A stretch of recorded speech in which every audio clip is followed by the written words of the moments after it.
Chris Hemsworth, fresh off of basically announcing that he's going to go on break because of his diagnoses of possibly down the line getting Alzheimer's. He has mentioned that in order for us to get a Thor 5, some creative things are going to have to change as it pertains to the character of Thor. I.e., stop making me fat and stupid. Yeah.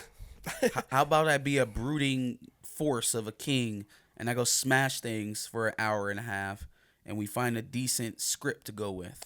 Well, this literally goes hand in hand with the conversation that we just had about writers not knowing much about what's going on in the comics because The audiences are rejecting it. The actors are even starting to reject it. What needs to, like, what are we talking about? Yeah. What is the debate even? Mm-hmm.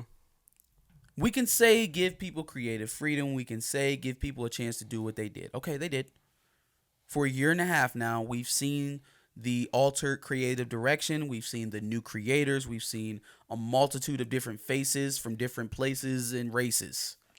For at least half of a phase, you're worst performing. We have seen it. When you do it this way, we've seen what it does, what it looks like. We've taken the case study, run the numbers. Let's compare.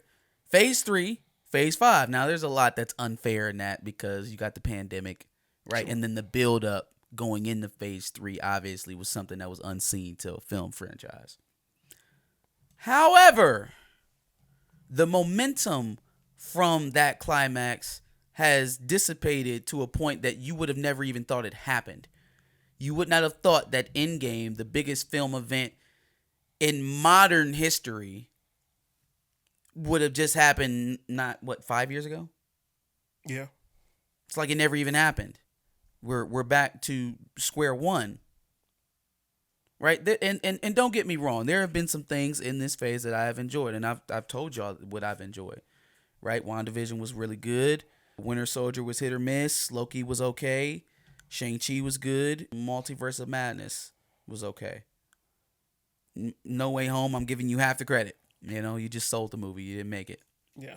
So, but in any case, there has been a stark comparison to the domination that the MCU has put forth in years past and what we've seen in Phase 4, especially with the financial issues that we're learning about now. So, if that's the chink in the armor, I mean, and your franchise lead is telling you, okay, enough with the goofy shit.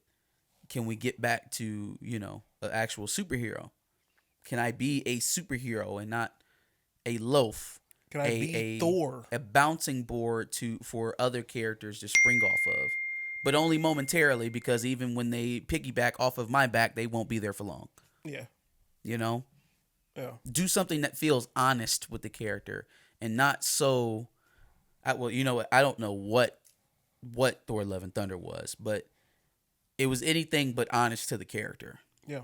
I don't know what that drastic direction would be. I know who probably wouldn't be there if he comes back. I don't foresee Taika getting another Thor movie, and if he does, then we'll know that they don't really care about what the actors think or what the audience really thinks, for that matter. Well, at the end of the day, if you just get back to some of the source material in the sense that, you need to craft who the actual character was in the source material, I think you'll be okay. Yeah, and again, this is not the casuals they don't care, they'll just eat. That argument does not apply no more. Mm-hmm. It's been proven financially unstable to please general audiences over the people who built this platform, the people who built this brand. The people who built Marvel are not general MCU audiences. I don't know why that conflation, now that they may be putting up the biggest numbers when we're talking about films, but they did not build the brand. They are not your most loyal customers. They are not the type that you can sell merchandising to or depend on for repeat viewership, and that's what you need for billion-dollar films. You are putting up budgets for billion-dollar films. You need to make billion-dollar films. That is not going to happen unless you have your most loyal fans show up for you. And if you are constantly telling that segment of your fan base that they are not important, that their voices don't matter, that, you're okay to feel that way, but we're just going to do what we want to anyway. Okay. You know, I'm getting to a point where I'm not raising my fist at the top of my lungs, but you have been proven financially to be wrong because the audience that you shifted to did not support you the same way the comic book fans did. That's just a fact. It's a fact. It's proven. It's proven. You did it your way. You tried to please the general audiences. You tried to please the flies, the squirrel. Yeah.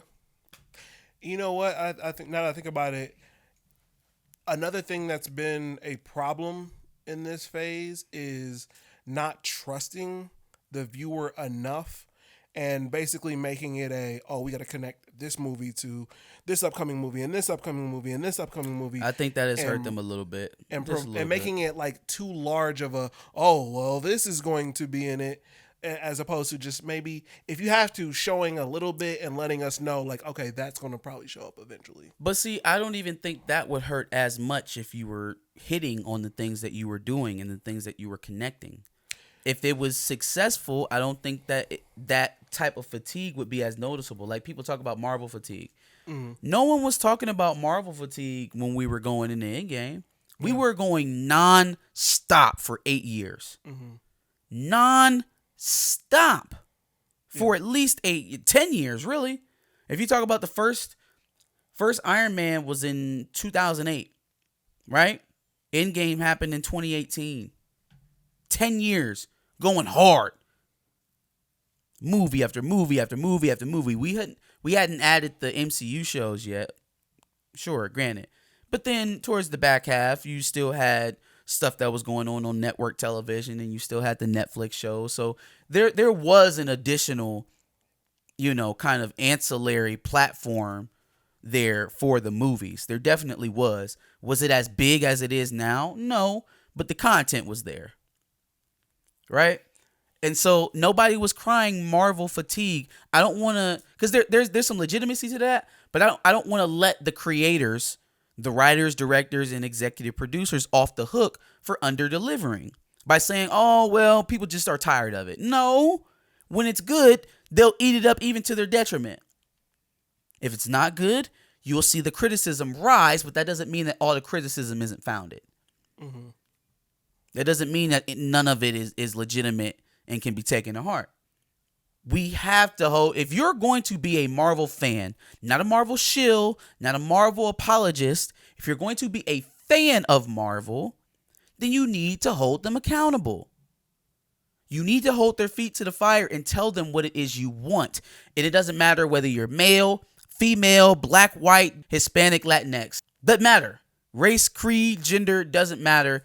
You want to see something, put their feet to the fire and tell them what it is you want.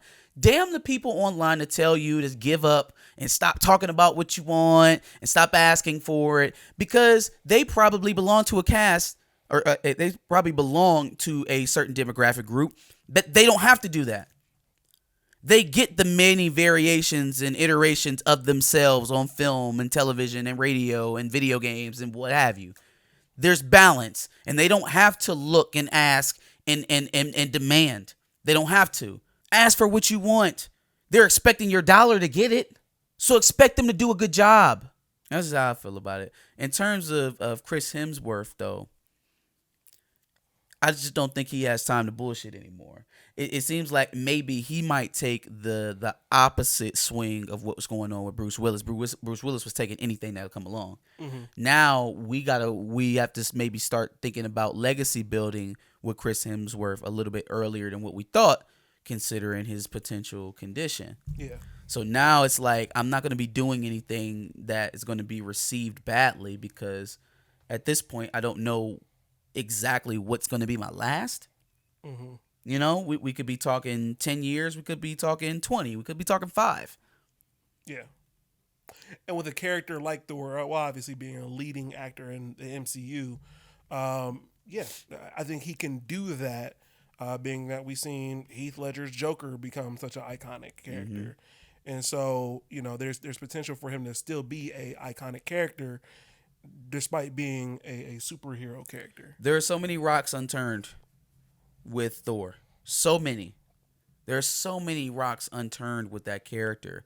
We're not doing anything with the War Kings. We're not doing anything with the Herald of Galactus storyline with Donny Cates.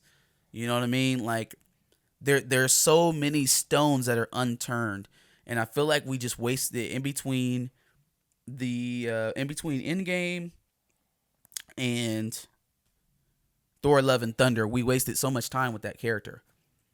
We wasted so much time. It's like none of it's gonna age well. It's just not. It's not gonna age well. Looking back on it, like Thor: Love and Thunder is gonna be such a missed opportunity. Think about all the gods that could have been there at the Pantheon of Gods. We got a Greek Zeus with a high pitched voice. We got a Hercules that wasn't Henry Cavill, some other guy. Don't know if we'll ever see him again. We got a clip of Bast. Didn't speak. Didn't have any major role in the movie. Didn't follow up on her in Wakanda Forever either.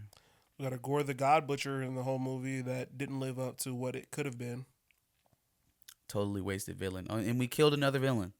Has Marvel ever thought that, like, hey, maybe we don't have to pay a new Hollywood starlet every time to play a villain and just kill them off? Maybe we can start dusting off some of these guys and just keep them on contract? Like, is that never not, like, we not, hey, I'll just pay you for 2 appearances and, a couple box offices. We'll decide what they are later. The first one's obviously going to be this Thor movie, and then we'll let you know what the next one's going to be. They're not making great decisions. It's like, we don't really want to renegotiate with a guy like Christian Bale because once this movie makes money, then he'll demand more money. And we rather just get what we get out of him and kill him off, just like every other villain in your universe. Stop doing that. But then again, if the people writing it don't give a shit about the characters, it's easy to kill them off. Yeah. I don't know. I wish the best for Chris Hemsworth and his health and his career as Thor. If he does come back, I just really don't think it'll be Taika Waititi doing it. Yeah. I don't think so. There's a little bit of hope in there because he did make Thor Ragnarok, and I did like Thor Ragnarok. Mm-hmm. But he's just not a very serious person. Yeah. Thor is somewhat of a serious character.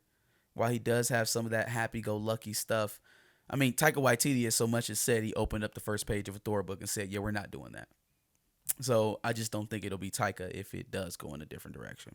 Mm-hmm. But let us know what you guys thought. Give us your comments in the prompt below. Make sure you like, share, and subscribe, and come back next week for more content. And make sure you check out some of our other videos based on Marvel news.